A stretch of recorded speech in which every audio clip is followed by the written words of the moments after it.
नौची नौची टिके रुह एबे का नौची हे गलानी वा टिके अछि तो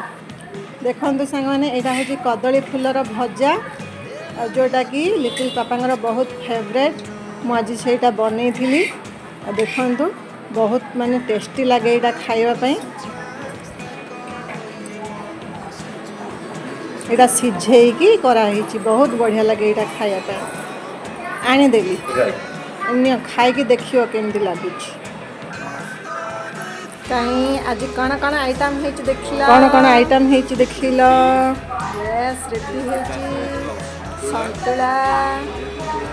संतुला का सब पड़ी की कदली भंडा सब पड़े के आलू, बहुत सुंदर छुंको देकी गोटे बढ़िया बहुत बढ़िया संतुला तो पूरा देसी एटा आइटम होची कदली फुलर भजा यस तो वेरी वेरी टेस्टी कलरा भजा यस कलर भजा एटा होची एटा बुटर तयारी पिठा बुटरी तयारी पिठा एसे अदा बहुत कंचा healthy। लंका सब पड़ी के एटा ग्राइंडिंग हे जी बुटटा